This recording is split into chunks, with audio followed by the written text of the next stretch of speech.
இப்போ நாம சம்பா பச்சரிசி தேங்காய் உருண்டை எப்படி செய்கிறதுன்னு பார்க்கலாம். இது பிள்ளைங்களுக்கு ஒரு ஹெல்த்தியான டிஃபனாக இருக்கும். எக்ஸாம் போகிற பிள்ளைங்களுக்கு ஒரு ஹெல்த்தான டிஃபன். இந்த மாவை நம்ம லேசாக வறுத்து இது கூட தேங்காய் துருவல் போட்டு பிசைஞ்சிக்கணும். பிசையும் போது கொஞ்சம் தண்ணியை தெளிச்சுக்கணும். தண்ணியை தெளித்து பிசையணும். அதை உருண்டை பிடிக்கிற பதம் வர்றது மாதிரி நம்ம பிசைஞ்சிக்கணும். அதனால கொஞ்சம் கொஞ்சமாக தான் தண்ணியை தெளித்து நம்ம பிசையணும். பிசைஞ்சு நல்லா உருண்டை பிடிக்கிற பதம் வந்ததும் நம்ம அதை உருண்டை பிடிக்க ஆரம்பிக்கணும். இது நம்ம சம்பா பச்சரிசி நம்ம மில்லில் கொடுத்து அரைச்சி வச்சுக்கிறது ரொம்ப நல்லது, ஹெல்த்தியும் கூட.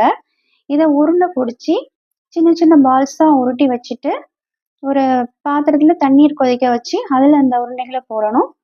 போட்டு நல்லா கொதிக்க ஆரம்பித்ததும் நல்லா வேக ஆரம்பிக்கும்.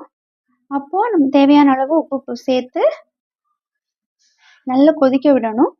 அது வெந்ததும் நம்ம இறக்கி வச்சு பிள்ளைங்களுக்கு சர்வ் பண்ணலாம். இது ஒரு ஹெல்த்தியான டிஃபன். இது பிள்ளைங்க எக்ஸாம் போகிறதுக்கு முன்னாடி கொஞ்சம் அவசரமாக இருப்பாங்க. அப்போ நம்ம இது கொடுத்தா பிள்ளைங்க விரும்பி சாப்பிடுவாங்க.